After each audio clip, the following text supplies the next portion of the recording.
Dear students, today we discuss about the superposition theorem in the subject of DC circuit. So the statement of the superposition theorem: in any linear bilateral active network having more than one sources, the response across any element is the sum of the responses obtained from each source considered separately, and all other sources are replaced by their internal resistance. The superposition theorem is used to solve a network where two or more sources are present and connected. So this theorem is used to solve the linear active bilateral network in which there are more than one sources are available.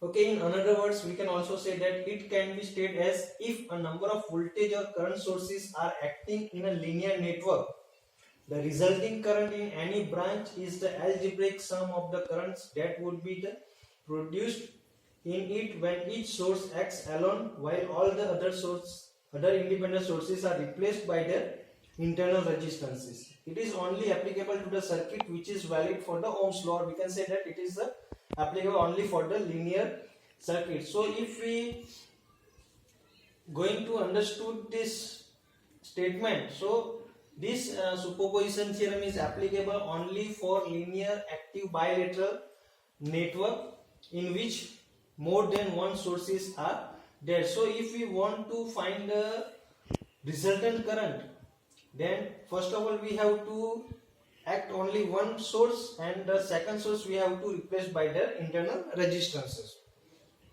Okay, so let us understand the superposition theorem with the help of one example. So one circuit is there in which we have two voltage sources, voltage V1 and voltage source V2.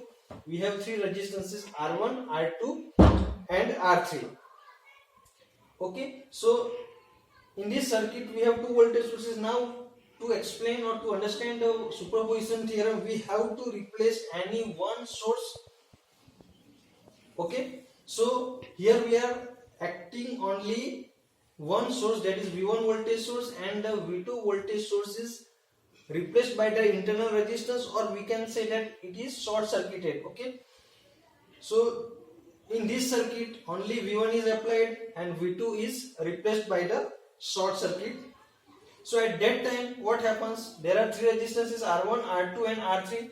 Now when only one voltage source V1 is applied in that circuit, at that time these are the directions of current. So current I1 dash, current I2 dash and current I3 dash. So directions of I1 dash, I2 dash and I3 dash are given as shown in this figure.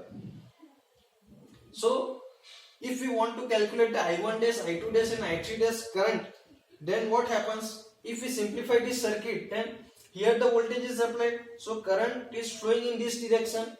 Now at this point I1 dash is diverted into two parts.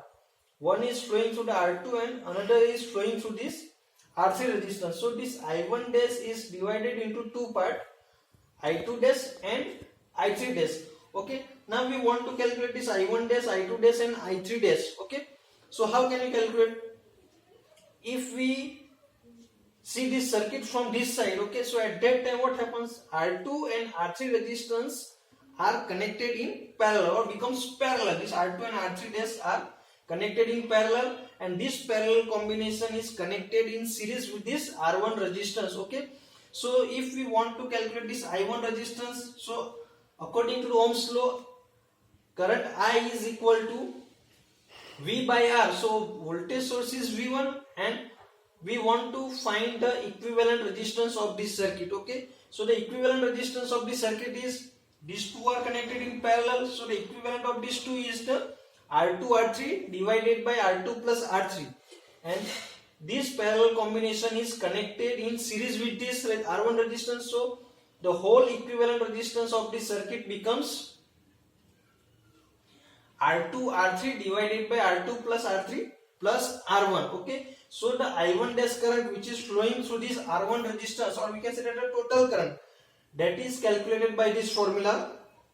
I1 dash is equal to V1 divided by equivalent circuit, and this equivalent circuit is the R2 R3 divided by R2 plus R3 plus R1. So this is the equation number 2. Now we want to calculate the I2 dash current, okay, which is flowing from this R2 resistance. Okay, so this I2 dash current is calculated by one formula, basic formula, that the current flowing through any branch, that is R1 resistance, current flowing through this R2 resistance, or we can say that the current flowing through any branch is equal to the total current flowing through the circuit.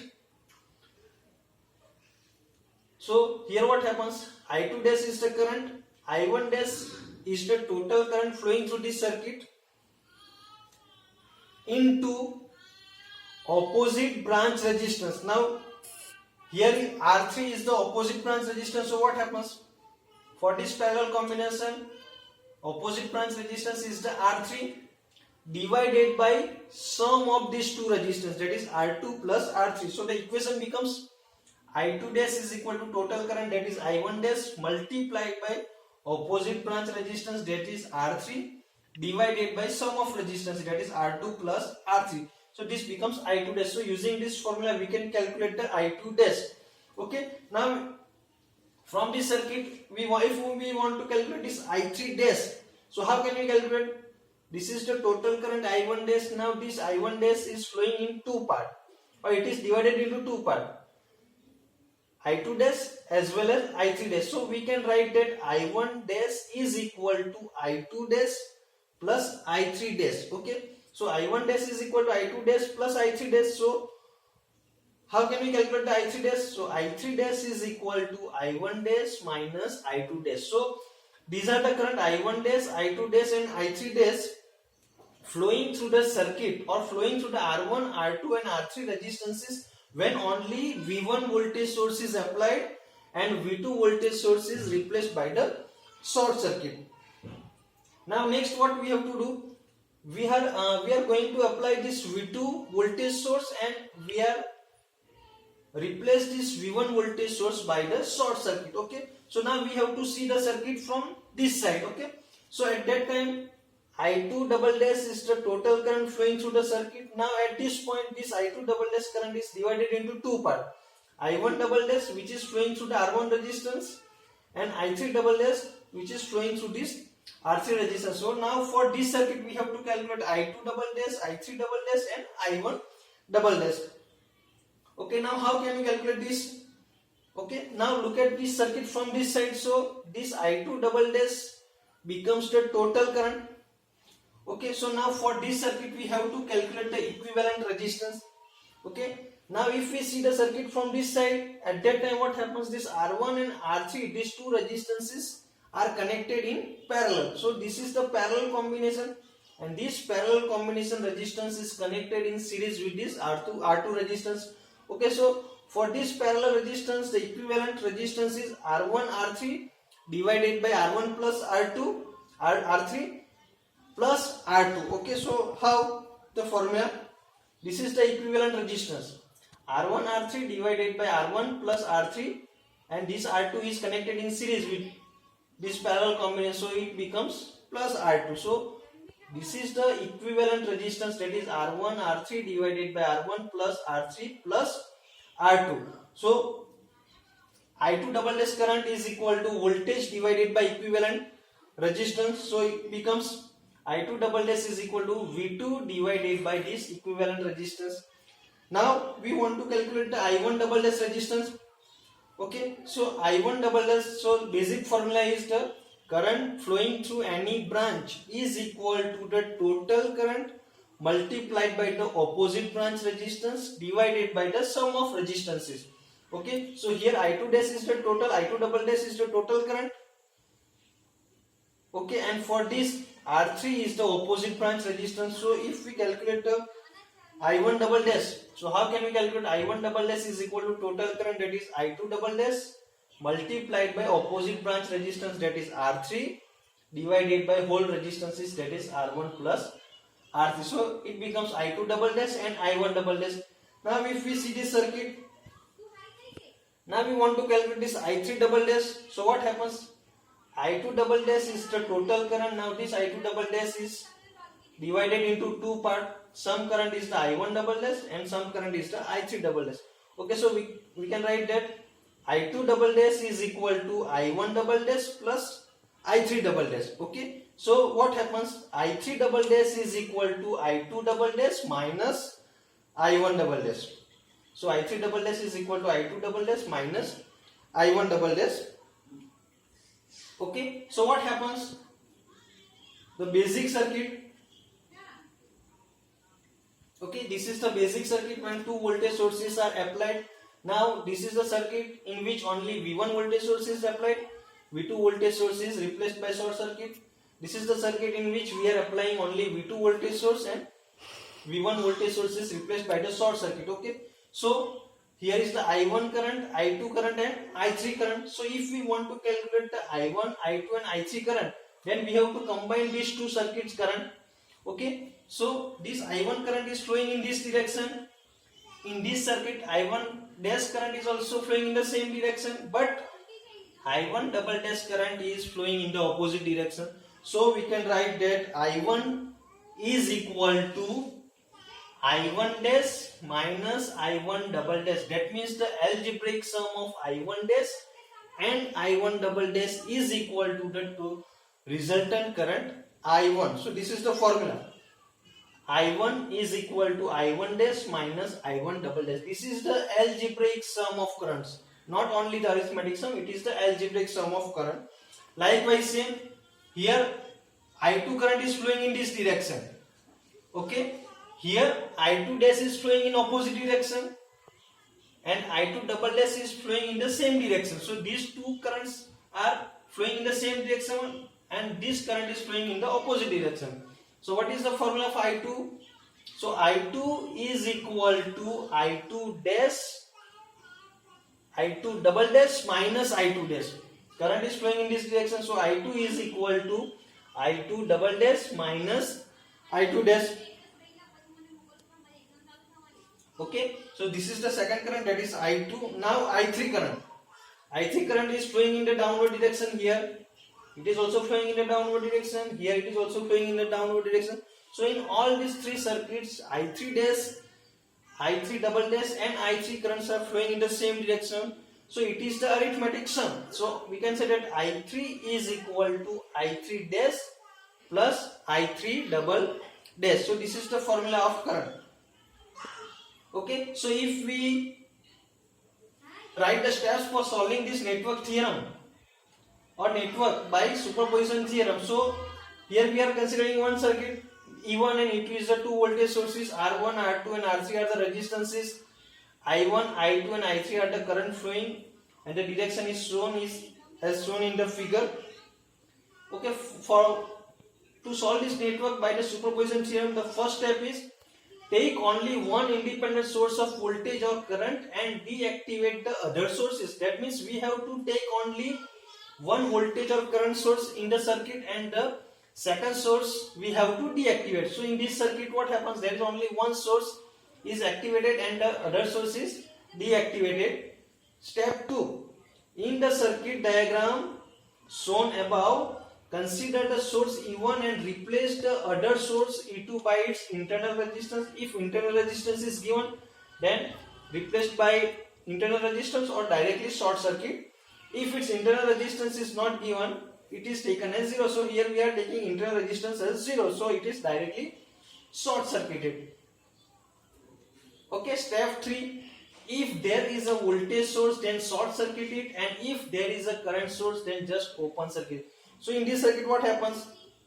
Here we are replacing the E2 source, but here it is voltage source, so we are short circuiting it. But if it is a current source, then we have to keep it open. So it is open circuited. Okay, that you have to keep in mind.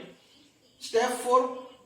By activating one source and deactivating the other source, find the current in each branch of the network. We have to activate one source and deactivate the other source, and for that circuit we have to find the current flowing in the each branch of the network. That is, and that currents are indicated by I1 dash, I2 dash and I3 dash. Fifth step. Now consider the other source E2 and replace the source E1 by its internal resistance as shown in figure. The circuit diagram is like this. Okay, so here we are acting applying only E2 source, E1 source is replaced by this internal resistance R1. So voltage source has some internal resistance, so we can replace it by the internal resistance R1. So these are the resistance R1, R2, R3. Now the current flowing, that is I2 double dash, I1 double dash and I3 double dash. Only voltage source E2 is applied, so direction of current is like as shown in the figure, and the currents indicated either I2 double dash, I3 double dash and I1 double dash. Okay. Step 7. Now to determine the net branch current utilizing the superposition theorem, add the currents obtained from each individual source of each branch. Okay, what we have to do? We have to calculate when only V1 source is applied. At that time we have to calculate I1 dash, I2 dash, I3 dash. Then V2 source is applied in the circuit. At that time we have to calculate I2 double dash, I1 double dash and I3 double dash. Okay. Now we have to calculate the resultant current when both the sources are applied in the circuit. At that time, how can we calculate? We have to do the algebraic sum of the currents, that is I1 dash, I1 double dash, I2 dash, I2 double dash, I3 dash and I3 double dash. Okay. And step 8, if the current obtained by each branch is in the same direction, then add them, and if it is in the opposite direction, subtract them to obtain the net current in each branch. Okay, suppose I1 dash and I1 double dash are flowing in the same direction, then we have to do the summation, that is the arithmetic sum or algebraic sum. Okay, if I2 and I3 dash, I2 dash and I2 double dash are in the opposite direction, at that time we have to subtract it. So these are the steps. Okay, so for this circuit what happens? This is the main circuit in which E1 and E2 two voltage sources are given. Okay, this is the circuit in which only one voltage source E1 is applied, E2 is replaced. In this circuit only E2 source is applied and E1 source is replaced. So okay, so whatever current we got in this circuit, that is I1 dash, I2 dash and I3 dash. In these circuits we are getting I1 double dash, I2 double dash and I3 double dash. So we have to do I1 dash and I1 double dash arithmetic sum. Likewise I2 dash and I2 double dash arithmetic sum. And I3 dash and I3 double dash algebraic sum. So here the direction of I1 is like this. So the same direction is the I1 double dash, but I1 double dash is in the opposite direction. Okay, so what happens? I1 is equal to I1 dash minus I1 double dash. This is I1 is equal to I1 dash minus I1 double dash. Why we are taking here minus I1 double dash? Because I1 double dash current is flowing in the opposite direction of the I1 current. Okay. Now here second I2 current. Okay. So direction of I2 current is like this. I2 dash current is flowing in the opposite direction of this I2 current, and I2 double dash current is flowing in the same direction of this I2. Okay. So what we can write? I2 is equal to I2 dash minus I2 double dash. Okay, so this is the algebraic sum. Okay, so we can write that I2 is equal to I2 double dash minus I2 dash also, because it is an algebraic sum. Okay, now next is the I3. Now I3 current is flowing in the downward direction, I3 dash current is also flowing in the downward direction, and I3 double dash current is also flowing in the downward direction. Okay, so what happens? Direction is same, that means we have to do the summation. Okay, so what we can write that I3 is equal to I3 dash plus I3 double dash. Okay, so by using this superposition theorem we can solve the any linear active bilateral network. Linear, that means the relationship between linear. Bilateral network, that means the characteristic will not change when the current is flowing in any direction. Okay, so this is the superposition theorem. Once again we can see the statement of the superposition theorem. Okay, if a number of voltage or current sources are acting in a linear network, the resulting current in any branch is the algebraic sum of all the currents that would be produced in it when each source acts alone while the other independent sources are replaced by their internal resistance, and it is only applicable to linear active bilateral network. Okay. Thank you.